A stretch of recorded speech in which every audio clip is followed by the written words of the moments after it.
evening, everybody. Thanks for dropping in this evening. Tonight, both myself, Alan Mercurio, and myself are proud to welcome Brian Kiernan, the National Sales Manager of Energy Kinetics. Hi, Brian. How are you? I'm good, guys. How are you doing tonight? Very good. Great to have you with us. Always a pleasure to see you. Let me get the Good. big question of the night. This is the question on everybody's mind. I see this one all the time. It's the biggest question out there. Hit me. Can the manager cause the burner to go into lockout? Can it cause the primary control to go into safety? I see this like weekly on Facebook, all over the place.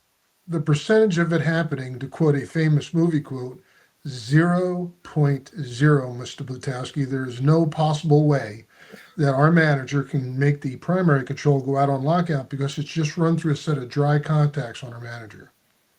It's never happened, and it never will. You should put that in big block letters, like behind the manager. Because I mean, that's probably the most common misconception. And that one, you see that you just see it all the time.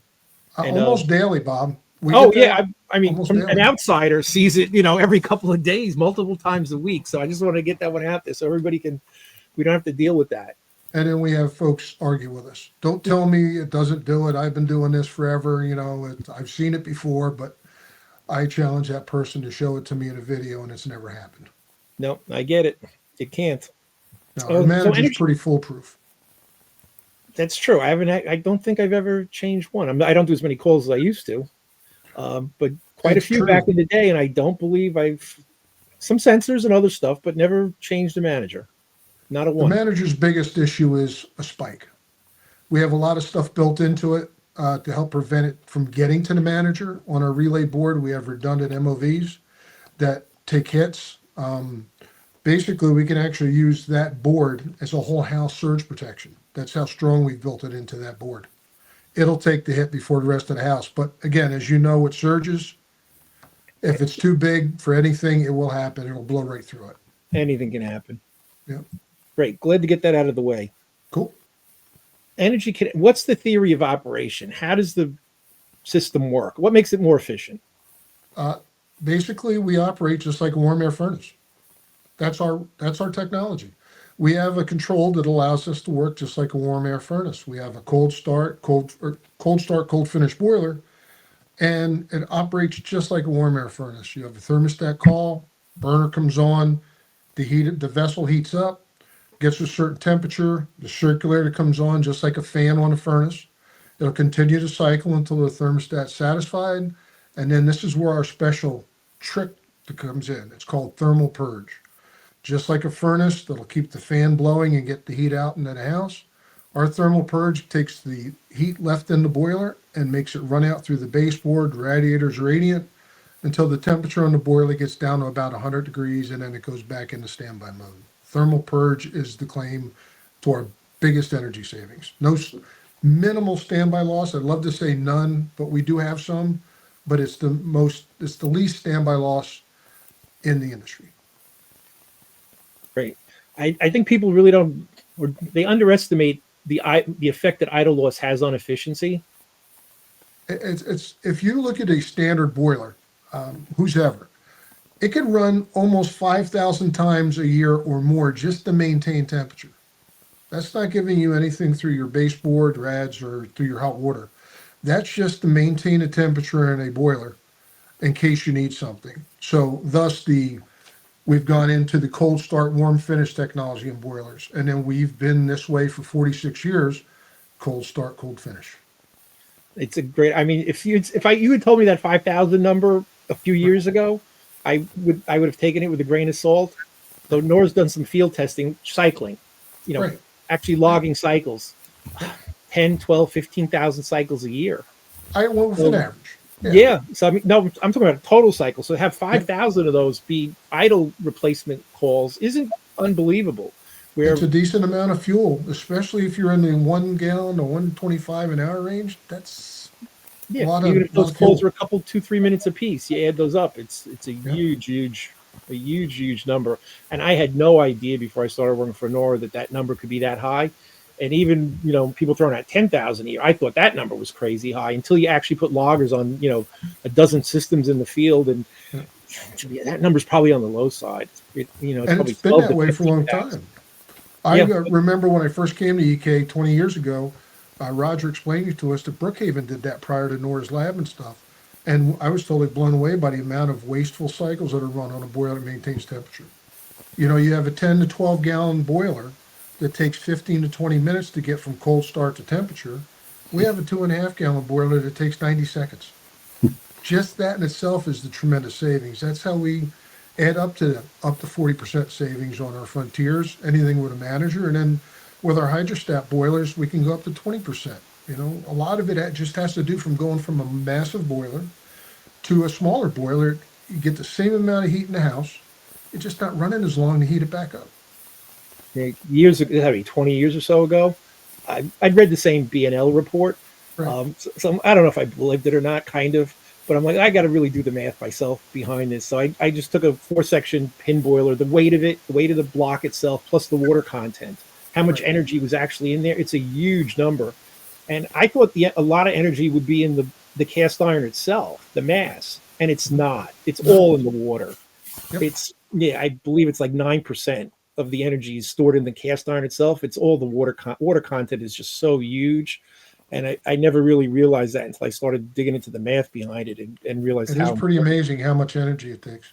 You take a giant pot of water to boil it for lobsters, per se. It takes half an hour to heat it up. Take a quart boiler or quart pan and boil it. It takes 5, 7 minutes. That's the easiest way to explain it to a customer, and then they get it. It Yeah, clicks, you're and storing it's true. storing a lot of energy there, and it's just sitting Yeah, there. It's going to be all idle loss. it is very true. Another question people have: why no draft regulator?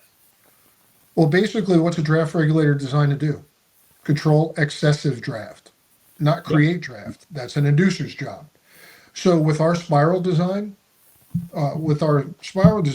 that helps us minimize excessive draft. A, so we're not pulling the flame off the head, and B, a barometric's probably one of the best basement vacuum cleaners you could ever put on a unit because natural draft just pulls all that heat that's in your basement, and it's just pulling it 24/7 right out the chimney, out to the outside, and heating the good old outside instead of your house. So when John Mayer designed it, there was no need for it after doing testing, and we do not use it. Not needed. One of the first ones I did here 20 something years ago, the inspector had a problem with that. And Still get after I that. showed them the install manual, they Right. went along with it begrudgingly, but Yep. yeah, they went along. Wasn't happy about it, but went along with it. And that's another one. I mean, I had no idea the amount of the amount of air that's being pulled up the chimney all the time Right. by a draft regulator, not just when the unit's in operation. It's a huge energy loss, which obviously increasing the infiltration into the house. True. Besides the envelope, you're correct. You know, depending on the size of that boiler you have in there or the barometric, some of the size boilers can pull almost a full tank of fuel oil out of your house yearly. That's on the bigger size boiler, not the smaller ones, but a full tank of fuel wasted just going up your chimney.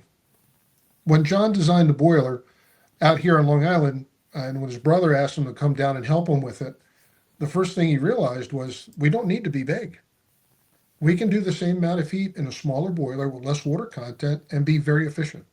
Thus, he took the hot air technology and applied it to a lower mass piece of equipment. Yep. And that's where we began 46 years ago. It's a great idea. Actually, I'm glad you brought it up. Could you give us a brief history of EK, how the boiler was developed, where it came from, what was the idea, the thought process?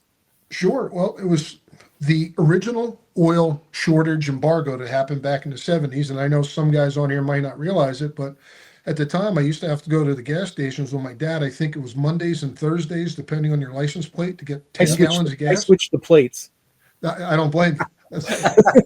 That's the New Yorker in you. I got it. But John Marin's brother owned the oil company out here on Long Island Marin Oil, and he called John and said, "Hey, listen, I'm getting killed. The price of oil, I forget the exact numbers, but it was catastrophic. The home heating oil went from this to this, and people are like, I can't afford it. The world's coming to an end." So John's brother said, "Listen, I need you to come down here." So John came down here. He started working on some designs in our factory, and I wish I would have brought a picture. Is the original sketch that John did on the Long Island Expressway while he was sitting in traffic. Yep. And he designed the spiral design. He came down here, worked with his brother and also with Brookhaven National Labs on how to convert the hot air technology and the hot water technology, and they put it together. And John had a working boiler within 24 hours of that design, rolling it on a hose reel at his brother's oil company, the welder putting it ever together, basically just slapping it together to see if it worked. And it did. And then that's when he got other people involved to test it and so forth. And back then, Brookhaven says, this is phenomenal. We never knew this could happen. And again, we saved a ton of people, a ton of money back in the 70s just by redesigning a smaller boiler and making it work like a warm air furnace. That was the whole design behind EK. It was an interesting story. Actually, I saw one of the original colored ones, the dark, like a grayish metallic. Yeah, it was the Battleship Gray, and that's another funny story. That we were, and then Roger's mom, Lorraine, and John were at trade shows, and everybody had gray boilers. And Lorraine Marin said to John, "No one's coming in our booth. We got the same color boiler. Just walking by." And the rumor has it, he said to Lorraine, "You pick the color." And here we have yellow. When they appeared at the home shows or the trade shows with yellow, the booths were packed because it was something new, something different, and it's something simple like that that can show off your product. Yeah. I was actually in the business. I started in October 78, and the oil prices was 79. And when I started, it was around 38, 40 cents a gallon, something like that. And it basically doubled. And then over a very short period of time, went up to so the number you're saying people were furious about was 80 cents to $1. Right. That dollar barrier was just mind blowing. That was huge money, just insane. Well, you had decades of inexpensive oil. They didn't care how it was burnt. I started in October 78. It was around 40 cents a gallon retail. And then by next June, it had doubled. And then over the course of the summer, went up to $1, if not a little bit more, a couple cents over. And people were absolutely furious. Just that was insanity. We actually do have a question from Jeremy Martin about the venting topic. What's the significance on the EK1 of increasing from 4-inch to 5-inch right out of the breech? Well, basically, we want to keep the heat inside that boiler as long as possible to get the best extraction from the flue gases into the vessel. We used to have 5-inch discharge on the side of the boilers when they first come out. But as we kept testing it and we got a lot of field input from the field saying, first of all, we're not happy with the original boiler was called the standard. It cleaned out the back. And unfortunately, a lot of installers would put it too close to the wall for you to actually be able to take the back door off I can and vouch clean for it that. properly. It's amazing, right? A couple of bad experiences with that myself in the 90s. Yeah. Ditto. That wasn't fun. When we took some of the field recommendations and we went from the standard rear clean out, we originally had it coming out of the side, the right side bottom. We developed it to take it out of the top. When we took it out of the top during the testing and so forth, we were finding we were getting a lot of heat flowing out of the boiler quicker than we wanted it to. So during engineering, they decided, let's try it with 4-inch. Didn't affect the draft, didn't cause any positive draft over the fire or anything, but it helped keep the heat in the boiler enough to extract it quicker and put it into the house instead of up the chimney. But we do that just for the efficiencies. Now, we always recommend you go from 4 to 5-inch just so we have a stable draft going into the chimney. That's basically why we want you to do that. Thank you. It answered the question. Hope that answers your question, Jeremy. Yes. Good question. Absolutely. On the infiltration combustion air thing, the outside air intake, what's the reasoning behind that? Having the burner in a box. You can't control your environment in your basement. Wet basements, high humidity. You have cats, dogs, dryers that aren't vented outside. Again, you've got a burner with a giant fan and squirrel cage on it. It's another vacuum. So if you have all that stuff, and usually the washing machine, dryer, and so forth is near the boiler, and it gets pulled right into it. So the design was two things. We wanted to bring a cleaner combustion air in and make sure that we didn't have that contamination on the squirrel cage and through the flame. And also the side effect was we quieted that boiler down tremendously. Our decibel rating is less than a microwave oven when we're running an oil burner and a standard chimney. So that was the side benefit of us just getting a cleaner combustion. It definitely works. It's amazing the noise level when you go on a job that doesn't have the outside air hooked up versus the ones that do. It's a huge energy savings, efficiency. Is there any energy savings with that using the outside combustion air? Well, you're not pulling heated air out of the basement, and the outside air is a little bit colder. So you're not going to really lose anything. So it kind of balances out. You're not pulling heated air and use it to go up the chimney, but you're pulling cleaner, cooler air in from the outside. It just makes for stable, balanced combustion. Yeah, I think people lose sight of the amount of combustion air that is actually needed. Just go in It's your basement, close your basement door, and stand there for about 2 minutes and put your hand or a tissue at your basement door and watch it just get pulled into the basement. That's how much combustion air a unit needs. Yeah, it's about 1,500 cubic feet a gallon. It's amazing. 1,500 cubic feet's a lot of air. Yeah, and then they ask us, why are you only using 2-inch PVC? Well, numbers don't lie. We can pull that amount of air through 2-inch PVC. Some other manufacturers want 4-inch galvanized pipe and so forth, or flex pipe. We're fine with 2-inch. It just perfect. Never had a problem with it. No. Plenty of them out there. Yep. It also keeps the boiler cleaner, as we said before. If you got a dirty basement, which, there's plenty of them out there, you don't want to be pulling that dirt and putting it across your heat exchanger. I like the idea of bringing it into the box rather than into the chassis. Yes. Yeah. Yeah, I put many air boots on. They work fine. Yeah, but they work fine too. Yeah. But you have to have a barometric tamper on them, if I remember correctly, just in case something you happens. If you don't have it proof. If you don't have a fan, you need the vacuum breaker if you don't have a pressure switch. Right, If you don't have a way to prove it. But and we've had those forever. So that's why we're able to do it with PVC. Now we don't glue it. We tell you just screw it together in case you ever have to take it apart. Yeah. Been there, done that. I've had people glue them. What a with the hacksaw. And then I learned the lesson. I started carrying 2-inch unions. Yeah, that's a smart thing. Then it's, but you really don't have to. There's not that much air infiltration. You dry fit it, you put a couple of slip screws in it, and you're good to go. Yeah, people would glue them, and then you couldn't get the thing apart. And then run it straight down. I've seen them duct tape together. They cut it, didn't have a firm core coupling. There's FSK tape or duct tape, I used a couple of sheet metal screws. Yeah. That worked great. Too. Yeah. But the ones that were glued, were a pain in the neck. Joe Egenberger has a question, which Alan shared with us up on the screen. Can you see that, Brian? Yes, I do. Should we be setting the CO2 higher and colder? No. We have a wide window that we operate in. Prior to this year, we always wanted you to set it up between 10.5 and 11 CO2. But since we did a lot of testing with the B100 certification, and I think the industry's been burning ultra low sulfur home heating fuel for 5 to 7 years now or longer. 13 in New York. 13. During that testing, we found we can now up the CO2 to 11.5 to 12.5, which when I got into it, somebody would shoot you. You don't want to be anywhere near that. You're going to, set the boiler up.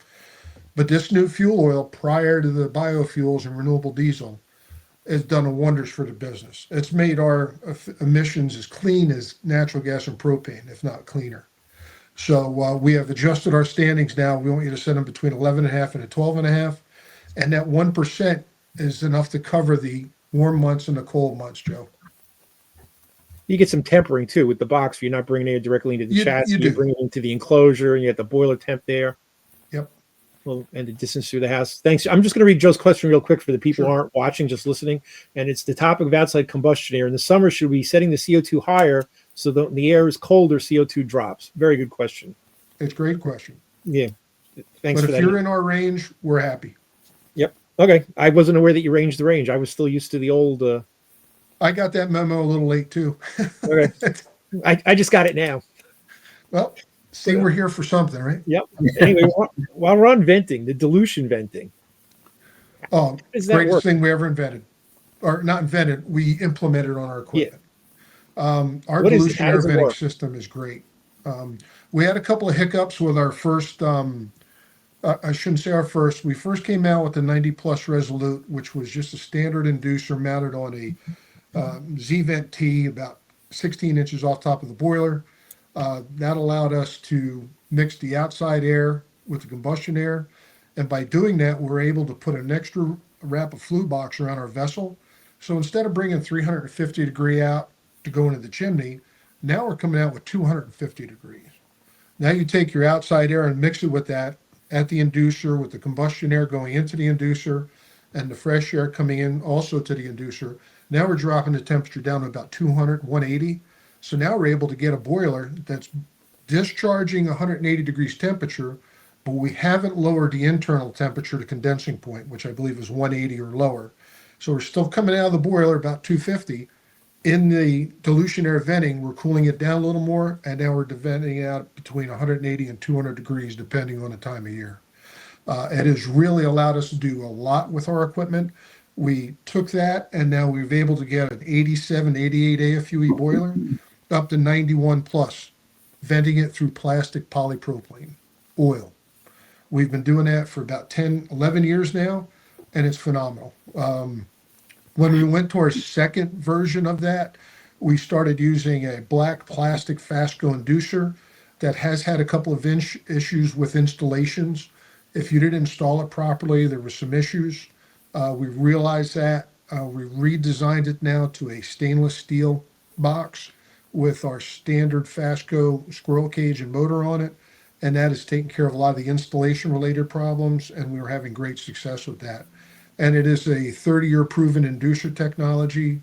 The previous one that we used from Fastco had been used on water heaters for decades. So when we engineered it, we were told by them it'll be fine, but we couldn't control whether the exhaust pipe and fresh air was piped properly. We needed a restrictor here and not there, depending on the length of your exhaust pipe. So with this new one, we have it down pat. If it's 2 elbows and 10 feet of pipe, there is a restrictor possibly needed.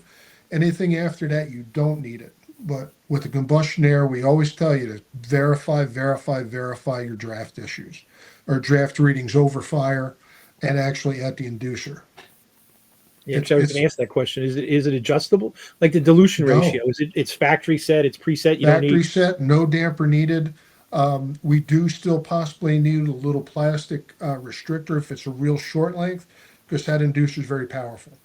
And we want to make sure that we're not pulling too much draft through the boiler, because we're still utilizing pressure switches on our puff switches on our boilers. Yeah, obviously it's power. Right, we have our standard one on the front of the boiler in case you have a blockage, and then we have a dual one on the inducer that senses the exhaust output and the air intake. So it's balanced. If anything gets out of whack, it'll shut it down so there's no issues.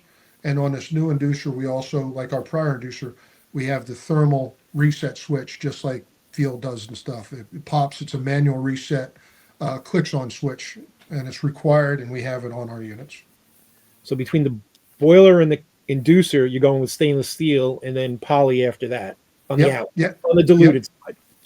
Right, on the exhaust, we don't believe in PVC for exhaust for many reasons, and that's another story you can get into another time. But 3 days on that. Yeah, but PVC for air intake is fine. But we sell both kits. If you want to do coming out the wall the same color, we have a air intake kit in polypropylene. We have the exhaust in polypropylene. Nice. I can see the dilution venting becoming more popular. I mean, it's kind of on hold right now with the DOE and I know. That whole thing is up in the air, from what I understand. You, of course, would know more. Yeah, it's paused at the moment, so the DOE is not going to raise the minimum efficiency requirements for boiler and furnaces for the near future, anyway. But I mean, a couple of years ago, it was looking like it was going to happen, and in the future, anything can happen. It probably will. And very true, but think about it, Bob. With dilution air venting, your discharge temperature is now down around 200 degrees instead of 350, 400. Yeah, you can take that turns into savings. Yeah, I could see dilution venting systems really taking off if that ever happened, versus the alternative of underfiring boilers to pump up the. I think you'll see us progressing with it. I think we love it, and we're going to. I can see the industry taking over the dilution venting system. Which is a good thing. We all have to be on the same page. There's enough business for all of us, and oil heat's never going to go away in our lifetime, and you and I know that. So we may be burning a different fuel.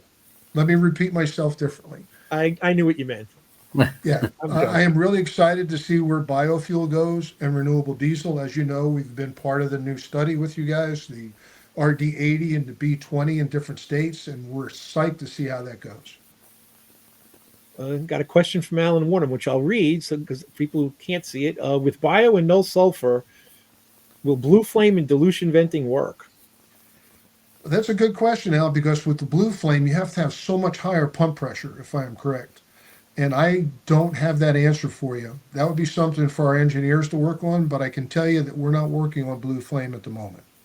I think the early '80s blue flame technology was probably premature. Yeah, The technology to implement the idea wasn't there yet. right. But it's an idea that its That's time an may have absolute come. great idea. Well, Yeah, they've been doing it in Europe for how long? we'll see what happens. Yeah, It's yeah, actually in the UK it's basically standard. You need to yeah, get a variance if you have a non-condensing appliance, right.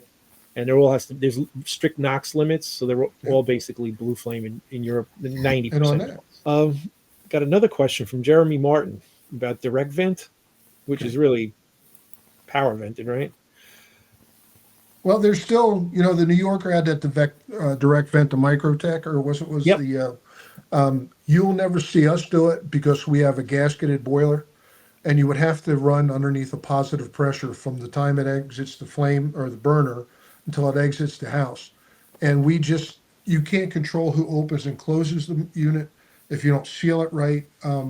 I can I've got it right from the horse's mouth that we're not interested in going to a direct vent without a mechanical assist. I think having the boiler under negative pressure makes a lot of sense.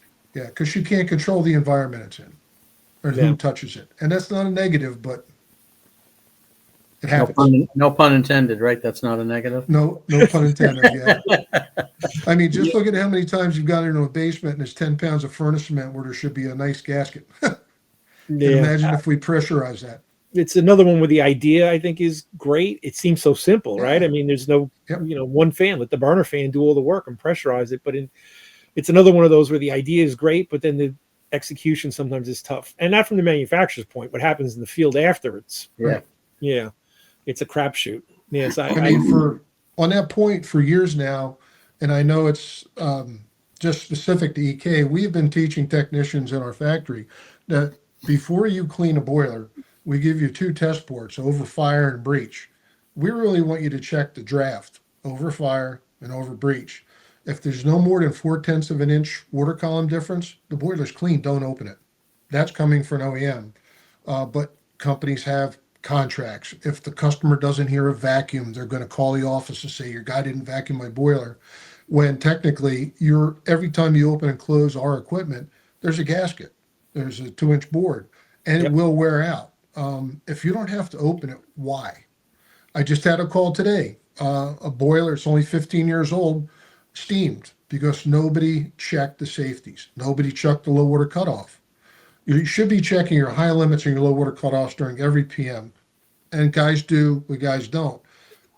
And they do fail. That's why you check them. So if you take the time that it takes to opening that boiler and look at it and see there's nothing in it because of the fuels today and it's properly set up, and you just check the safeties more in depth, we'd have a lot less issues in the field. And that's my personal opinion. Yeah. So, Yes. thinking of your response to that, and it made sense because he was talking direct vent, but I'm just going to put up on the screen here. Sure. He said he's sorry. He really meant that he was referring to the power vented model, not the direct vent.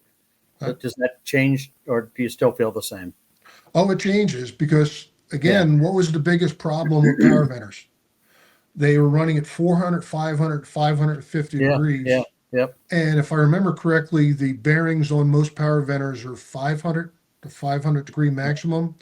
And many older boilers were, and then 6 months in, you get the bearing rumbling, soot in the joist bays, the side of the house gets sooted up, not because of the fuel, because you're not getting the proper draft getting pumped out.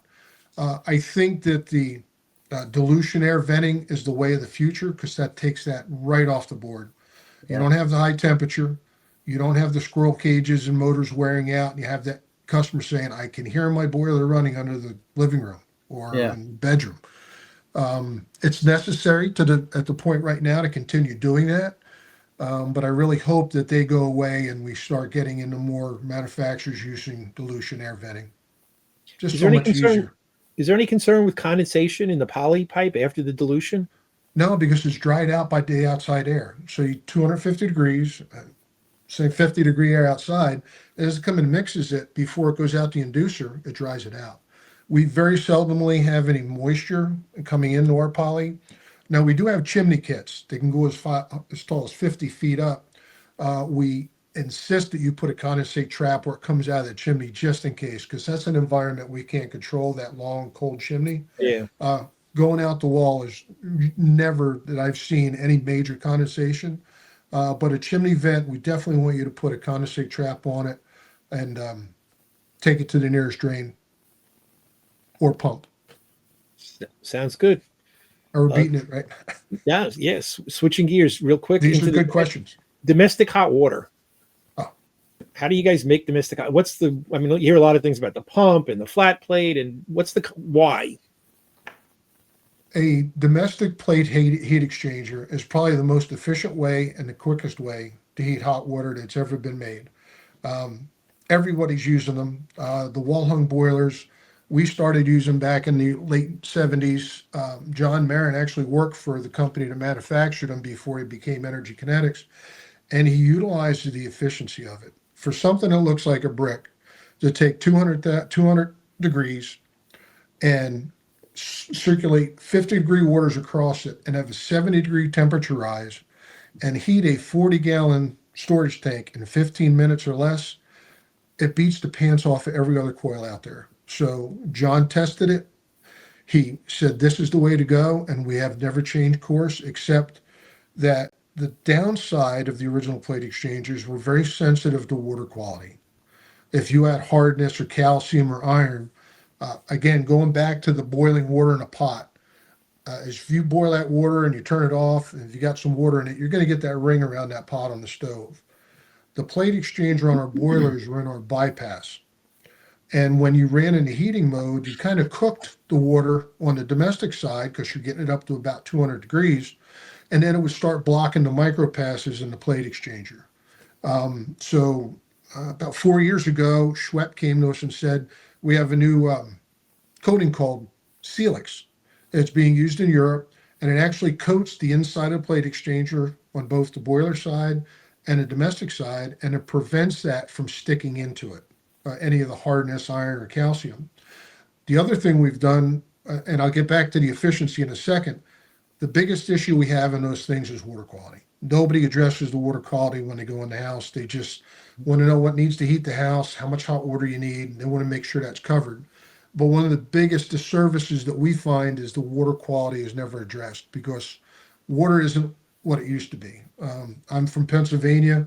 Our water is very hard. I hear there's a lot of hard water in many states, and hard water is just one of our biggest Achilles heels. So we've adapted. We have what's called a scale stopper. It's made by AquaPure. It's a spin-on filter.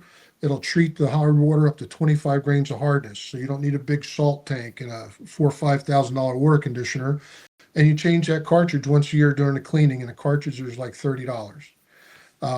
That and the Celix plate exchanger extends the lifespan of that plate exchanger, so you can continue to get endless hot water with our equipment as long as the passages are open. Got a question from Joe Eganberger. We do mount them flat. We used to mount them vertically. Basically, Joe, what we're trying to do is get so it doesn't lay on the bottom of the plate vertically. If you lay it flat, all 4 exits and entrances go out the bottom, and any tendency, the stuff will float to the bottom and get pushed down back into the boiler or back into your tank or out through the faucet. The other big thing we're pushing is we are trying to sell our equipment with the plate exchanger pre-mounted to the tank. So now every time water runs through that plate exchanger on the heating side, it's running on the domestic side, so you don't have the chance to cook that water while it's in the heating mode. So we're taking it out of the plate exchanger out of our bypass. We're mounting it to the tank with the 006 bronze circulator and the piping, and you hook it up as a zone. Now we've taken hard water situations and done the best we can without treating the whole house. And we're able to now save that plate exchanger for years instead of it might go in a year with some bad hard water. Nice. Yeah, I didn't even give that some thought. I remember the old vertical ones. Yeah. On the original Frontiers, Yeah. they're mounted vertical Yeah. and everything flew out the bottom. Basically, when we went to the Frontier design, we laid it flat, just for the simple reason that what goes in will come back out both sides and it won't stack up on the bottom. And I'm not sure if that's the engineering idea to it, but it seems to work because everything will then flow back down to where it came from. Makes sense. Yeah. Thank you. We got another question from David McDonough. Is there any additional maintenance needed on the heat exchanger? You should always backflush it once a year. We send our boilers that has, you'll have your plate exchanger mounted wherever it is. It'll come out of it. You'll have your 006 bronze circulator, and then you'll have a ball valve below it. On the top of the circulator, we have a boiler drain. So we give you a backflush opportunity. So every year during your servicing, I usually tell guys, go in there with a Gatorade bottle, make sure it's clean, run a quarter water in it and set it down there and let it sit for about a minute. If you see any sediment building up in the bottom of that bottle or a bucket, a clean bucket, it might be a good idea to go out and get a longer hose and flush that plate for a couple of minutes to get any sediment that might be laying in that plate out. Good point. Very good question, David. Jeremy has another question. This is from Jeremy Martin. Just making sure I heard correct. Plate exchanger is a zone and not a bypass is preferred? Yes. We are trying to push our customers to go that way to extend the lifespan because the customer doesn't seem to care unless they're informed about the water quality in the house. So we want to make sure the equipment they're just paid thousands for lasts for a while. So we're taking the initiative to make it so it's not foolproof, but we're giving that plate exchanger as long a life expectancy as we can without anybody else being involved in the situation, if that makes any sense. It does. Good answer. Thank you. Got another question from David McDonough. Oh, I skipped him. I'll get back to him. Joe Edenberger. Can the scale stopper be mounted in any position? I see them every position possible, Joe. We recommend them in horizontal position because the actual head is a Venturi type head. So as the water runs across the scale stopper, it pulls the treated water out and flows through. I've seen them mounted horizontally like this, and I can only imagine that you're getting a lot more of the media out of it than it's necessary. Thank you. Lots of good questions tonight. Getting back to David. Sorry about that. Do you require any bypass popping on larger pipes on older home using cast iron radiators? Mandatory. Not a W question, but a good question. Very good question. We have two options for that.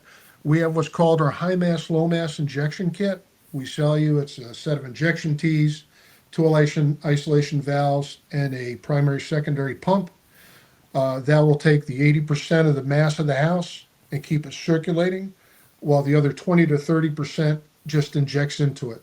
And it lets that boiler run in a nice long cycle instead of short cycles, on and off, and preventing early premature death of zone valves and circulators. And the other thing that's mandatory, and I'm saying it's mandatory because I deal with the calls all the time, you should be utilizing at least the dirt mag separator on any steel mains with radiators or old steel pipes. There's so much stuff in there. You put a low mass boiler, whether it's a wall hung or our boiler, it's going to end up in the tightest spot of that boiler, and you're going to get a service call for an overheating. We have just started utilizing hydraulic separators more. When we get into the bigger systems, they're a wonderful tool to use to keep the boiler healthy and also make sure that it's not affecting that boiler's operation. Good question. Yeah, lots of good questions this evening. Thank you. Okay. Actually, I was going to ask that question, but now that it's gone with the large mass systems, there we go. I'm becoming more of a fan of the hydraulic separators because it comes a mixing chamber. Our high mass is just an injection loop, but some of the mains we get into, like Philadelphia, New York, you got 4-inch mains, and you're putting a 2.5 gallon boiler in there. I just believe it's probably a more evenly mixed water flow when you use a hydraulic separator. Price-wise, they're probably not that far different. I can tell you, I know from my own pricing that they're plus or minus $100 depending on whose model you use, and it's worth it. One service call is going to ruin profit on your install. So if you put the right equipment in, you're saving yourself money. Yeah, I think there's less to go wrong with the hydraulic separation too. It's easier for people to understand in the field service-wise, and you're getting complete decoupling, right? Yeah, and you got air. You got air coming out of the air scoop. You got a magnet in it. Depending on which one you're using, you can take them apart, check it, or you can pull a magnet, drain off the bottom. It's the lifesaver for any boiler. Yeah, it solves a lot of issues. It does. Thank you. Manager, how does it work? What does it do? And then we can get back to I forget whose question it was earlier. Yeah, that's Alan. While he's talking, I'll just put that question up if you want, Bob. Sure. Question My from buddy Alan Jackson. Please explain the low voltage wiring for Wi-Fi stats off the manager. All right, great question, Alan. So depending on which Wi-Fi's you use, I'm not going to go down the Nest path because they're just a whole nother story in itself. You know, all the different versions, 1 and 2 are no longer being supported, but a Wi-Fi stat generally needs a common wire because there's a battery in the stat that has to be charged in the off cycle, trickle cycle. On our managers, we have A1, which is 24 volts. We have A2, which is your common. And then your thermostat call would be your actual W. So you can have R, C, and W supplied to you from our manager. You just have to get it up to the thermostat. Now, on a lot of the older systems, there's only 2 wires that comes from the thermostat down to the boiler. There's 2 ways that can do it. We use a resistor that goes between our common A2 and the thermostat that this Wi-Fi stat's on. That allows it to trickle charge in the off cycle without using anything else. That's the simplest way. You're looking at $1 for the resistor or the thermistor, I'm sorry, and it just works great. There's called a wire maker that you can get online. You have to have a unit up at the thermostat, one down at the unit. It does the same thing effectively. And then you can also use a rib relay if you get into a more difficult situation. But our managers can handle the Wi-Fi stats, no problem. The only one that couldn't was our classic manager. For some odd reason, even though we had A1 and A2, you could put the resistor on it, but I wouldn't recommend doing that. I would either upgrade to our new display manager, which when we designed it has this built into it, so you really don't need the resistor. You can just run the wires and you won't get any phantom lights from a battery seeking charging out of our manager. How many thermostats can you run off the transformer in the system? All right, so on our 5-zone manager, we have a 50 VA transformer. We're figuring 10 VA per zone. 15-zone manager, you need 150 VA, so we send you 350 VA transformers if you were to do a bigger manager. Now, the one thing that we've run into is if you put more than 5 Wi-Fi stats on it, you on a 5-zone, you might want to go to a 75 VA because there's a lot of power being taken off of that manager and let's say they're all charging at one moment. That's a lot of power. So we recommend you go to a 75 VA on a 5-zone. But normally on a 15-zone, you're not going to have 15 Wi-Fis, and the 150 VA transformer should be able to take care of it. Should work fine. Thank you. Great question. I mean, the Wi-Fi thing is a constant nightmare. It's a nightmare because of Lowe's, Home Depot, selling to homeowners. They go home and I can do this, and the next thing you know, the tech's getting a call. And I get it. It's just a nightmare on everything, not just energy Kinetic. It's everywhere. It is. It's just a big pain. Troubleshooting the manager. Actually, our manager has a built-in 2-minute self-check. So it's real simple. If you have no calls for heat coming from the thermostats or from the hot water tank, we want you to turn the system switch off on the left-hand side of the manager. Wait a couple seconds, turn it back on, and look at the lights. On our digital manager, you're going to have a temperature readout in the middle of the manager. When you flick it back on, the lights are going to light up on the input side from the thermostats. They're going to light it for a second and go off. And the temperature bar is going to go up and go down. That's a pre-check, a self-check that's letting you know that something's good, the manager's okay. If you walk onto a manager and the only thing you see on it is the power light, that automatically tells you that the manager's just sitting there waiting for a call. I'm here, tell me what to do and let me do it. That's the basic operation of it. I'll get into troubleshooting in a second, but basically once you get a call for heat, your thermostat lights up, the zone valve and the circulator and the burner come on right away. They run for about 90 seconds. For oil, we want it to get up to 140 before the zone valves open. For gas, we want it to get up to 150 before it gets open, and at that point, it'll start flowing out to the house. Thermostat satisfies, thermostat light goes out, zone valve that's been running stays on, circulator stays on, burner drops out. That's our thermal purge. That's the basic operation. Now, troubleshooting. Our managers, and a lot of guys tell me I'm crazy for this, but we have a built-in meter on our manager. I call it that. So if you turn on a zone on the first floor and that thermostat lights up, you've basically just ohmed out from the manager connections, thermostat or T1 and A1, all the way out through the wire, through the thermostat and back, as if you put an ohm meter on it. You get a light on the manager, you've got a clean, unbroken or uncompromised circuit, and you're good to go. So you didn't even have to take a meter out. If you watch the temperature bars rise, once you get to 140, you see the output light opposite from the thermostat's calling. That just told you that the circuitry through the manager to that zone valve is fine. As long as your circulator light is on and your burner light is on when it's supposed to be, or if you're using an inducer, that's basically, it's telling you what's going on. And if it's not going on, we have built-in codes. The most popular one is the 100-degree code. It tells you that our digital temperature sensor, which is the operating aquastat on our boiler, is failed. So you're going to need to replace it. That's our digital temperature sensor. We have now gone to our thermistor digital temperature sensor, or display temperature sensor. It has two thermistors in it that sense temperature. You're still going to get a code on the manager that says E100, check sensor. On a digital manager, the light's going to blink 100 degrees. That tells you something's up with the sensor. Now, if the sensor fails, you're not going to be left without any heat. That's our operating control. It's going to now run off your high limit. So instead of running about 180 degrees, the boiler's going to go up to the high limit of 215 and stay hot.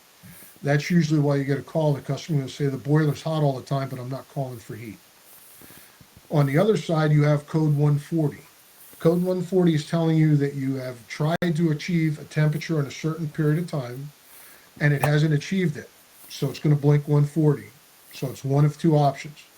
Either the burner's off on safety, out of fuel, bad motor, whatever's wrong with the burner, or you have no circulation. So you're unable to get the boiler circulating past either the digital temperature sensor or the thermistor, and it's going to give you that code and tell you, hey, I got a problem. Come fix me. And then you go out there and you do your ABCs on the burner. If the burner's not off on safety, you do your ABCs on the hydronics, from the output to the zone valves to the circulators. Check your circulator, check your zone valves, fix whatever's going on, and you set the manager back up, turn it off, turn it back on. You'll clear the code, and you'll know right away if you fix the digital temperature sensor, because if you didn't, it will blink 100 degrees right away. But it's going to take up to 20 minutes for it to try the 140 code and see if it'll heat the boiler up enough to keep it from giving you that code. So it's going to take you about 20 minutes, really about 10 minutes. If it's not up to 10 minutes, you're going to get a code on a new display manager. So before you even get your tools away, you're going to know that you've resolved the problem either way. Hopefully that helps with the diagnosing. I think the 140 code is the one I've seen the most often, and it's the most popular. Yeah, 9 times out of 10, popular, it's a burner issue. Most common. Yeah, it's obviously it's a burner issue, which obviously in this business, burner issues are what we do, right? It's what you see every day. And the best thing that I've seen happen in this industry is Carlin and Beckett have both come out with those controls that log your faults and your details. Yep. It's no more guessing. The block vent switches have saved us tremendously because we use a block vent switch on all our boilers. Yep. You push a button, it says BV, you know right where to check. Yep. You go into your lockouts. I was watching John talk about it, and Beckett, low amps, high amps, it's telling you what to look for. I wish we had this 40 years ago. You're scratching your head, pulling your hair out. That's why most of us are half bald. Half. Well, I'd be I'm happy. trying to be generous, Bob. I'm just kidding. I mean, I agree. That was the only, prior to those type of controls, the block vent situation could be a nuisance because you guys were breaking the CAD cell circuit. Yeah, we did. You get random lockouts, and when you get a burner in safety, you automatically start with the filter, the line, fuel, supply situation, and then it would turn out later on that it was really a draft situation. Yeah, but they jump. That was the sad part. Without that block vent code to tell you what to look, most guys that didn't know how to work on us would just jump the pressure switch and let it run and leave. No, I went back and continued to do it, but I know you did, but callbacks involved. Yeah, never jumped it. Not a good idea, obviously. It's not recommended by us at all. Yeah, being able to show the code and have the block vent switch is Yeah, Huge. those companies have done a tremendous amount of help for the industry. Both those control. I mean, I honestly I can't say enough. I had a on watch, which I cost a remember them. fortune. Yeah, The old on watch came in a suitcase. I still have it and the over here. big suitcase. Yeah, we had them Yeah, too. We used to take out. Yeah, yeah. And I mean, the first call, and sometimes you'd have it with you. You had to go back, put it on, and you had to go back and read the data and figure it out. So you're good for 3 or 4 calls. yeah, And I mean, now every job that has one of those controls has a permanent on watch built in. Basically, yeah. it's there when Exactly. you get there. You know, it's been a huge.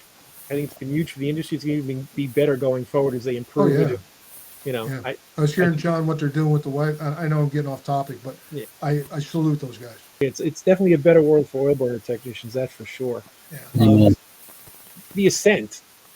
Oh, What's the deal with the Ascent? so basically, we partner up with NORA to make a more efficient tankless coil boiler. And we are the first manufacturer to actually make a more advanced tankless coil boiler in 50 years. We took a giant 12, 15-gallon boiler with an immersed coil that promised you 5 gallons a minute, which it never gave you because you had such a big swing in the temperature in the boiler. And we tried doing it with our Frontier, but unfortunately, we didn't have enough water content in the boiler to produce that 5 gallons a minute. So we tried it with our EK2. We had plenty of water in the boiler, but it got too hot. It was not efficient. So Roger and the engineers went into the lab and they created our new vessel that the Ascent is built on. It holds 3 gallons of water. Now that was the perfect amount of water to give us the perfect amount of flow and the perfect amount of hot water per minute. That's made us, it's probably our biggest selling boiler we've ever come out with. Our Frontier's our number one seller still, but the Ascent is number 2. People love it. It's designed to be service friendly. You have 4 3/4-inch union nuts to change the coil. You don't have to worry about gaskets, snapping nuts and bolts. We Flat have plate. flow You said sensor. coil. I'm sorry. Flat plate. You said coil. Oh, Freudian slip. flat plate. Sorry, our flat plate exchanger.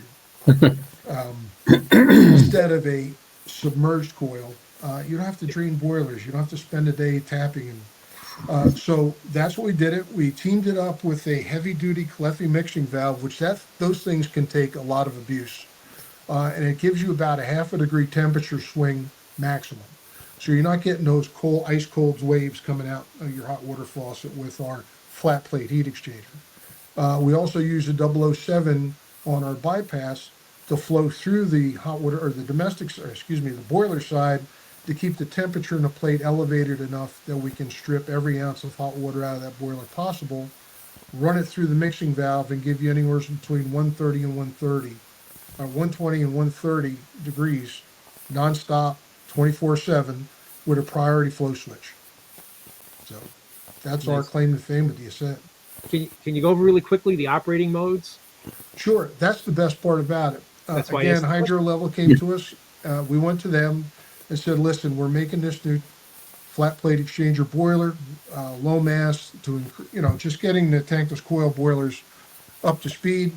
And we want to put some efficiency in it. But at the time, the hydrostat, I think the 3250 only had maintain temperature and cold start, warm finish. And we went to them and they grabbed it. They said, what do you want? Our engineers told them we want to be able to remember your hot water usage. We want to know that if you get up at 5 o'clock in the morning and you do that day after day, we want that hydrostat to remember that. So after about 3-4 days, it's going to save that time and come on half an hour before that 5 o'clock time frame. So the boiler comes on at 4:30 and is now hot and ready for you when you get up to go in and shower, shave, and get ready for work.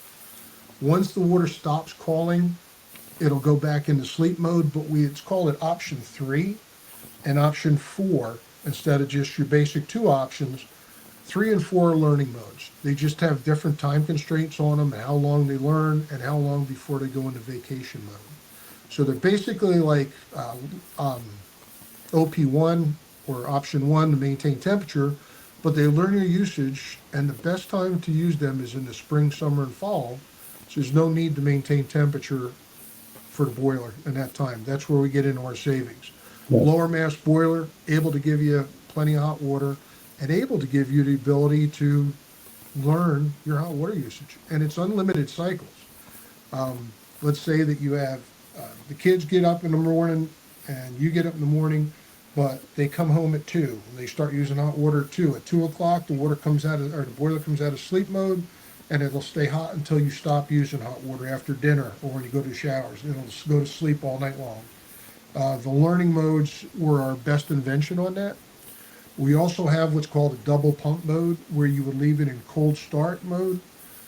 If you wanted the most savings out of the Ascent, you would turn the faucet on. You can either pump it twice or let it run for a second. We need a half a gallon a minute to flow across a flow switch, which will bring the boiler out of sleep mode and make it run into the hot water mode until you stop using it. That's the most efficient mode.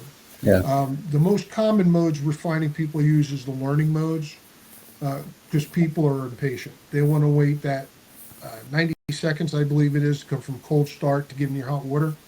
But it's there. And we have guys that are, I had a guy call me and said, I have to use option 2. I have to. And I said, why? He's like, this, that's the way it was designed. I want the best savings I can get, because that's how people are. They are sensitive to the dollar. Understandable. You know, it's important. I get But it. that's the big thing. The 4 options are very important to folks. Option 3 and 4 are the most popular. Thank you. We got a couple questions backing up. This one's all the way back from Brad Benson. Hey, And Brad. I'm assuming that's not the Giants lineman. It was a Brad Benson on the Super Bowl Brad's team in the 80s. Pennsylvania brother. On the primary secondary, can you review proper setup on the balancing valve? We regulate through the valve on the boiler return, correct? That is correct. We always want you set the balancing valve. Once you get the temperature up to steady state, which is about 150 degrees, and we want you to maintain that temperature going through the system. Now, we don't want you to have any more than a 40-degree temperature differential going out of the boiler on the primary, secondary, and coming back. So as you know, as you slow water down, it gets warmer. So you want to get a 40-degree delta T between the supply and the return on your injection T's. Going out of the boiler up into your primary, secondary, and coming back to the boiler, you want to maintain about a 40-degree delta T. Thank you. Hopefully that helps you, Brad. We have another one that's really not a question but a comment, but I still wanted to share it. It's from Long Island OESP. I know who posted this, and it says, "Thanks for helping with so many oil heat cares projects." And It's our pleasure. I can second that. EK is a huge supporter and contributor, and what Oil Heat Cares doesn't happen without the support from everybody, not just EK. But we're All talking the to you tonight. manufacturers are great. But we're the best. Just It's you go above and beyond all the time with this. A lot of people do. Amen. Roger will not say no to somebody that needs help. I've never seen him say no. Yeah. I have not either. I can't say that. I just want to throw that comment out there before we wrap it And we up. thank you for that, because just so you know, the Pocono chapter just happens to have the Oil Heat Cares Cup this year, so I appreciate that. I'm well aware. I voted for you. Thank you. A comment from Jeremy Martin again. Fast Stat Common Maker can be a lifesaver to those that don't know. It can, Yes. Yeah. but you need to make sure you know how it operates properly. I've gotten calls by guys that don't do what? They don't read the instructions. And You're absolutely right, Jeremy. It is a great, keep it on the truck. yes, Doesn't help you in the shop. don't help you in the shop, no. No, it's cheap And and, it's easy. inexpensive. I think they're That's like what I'm saying. 20, It's cheap and 25 easy to bucks. have one there. Yeah. It makes perfect Yes. sense. So I think we're reaching the end of an hour. If that's it, I think we'll wrap it up and we'll call it an evening. Thank you, guys. I had a pleasure.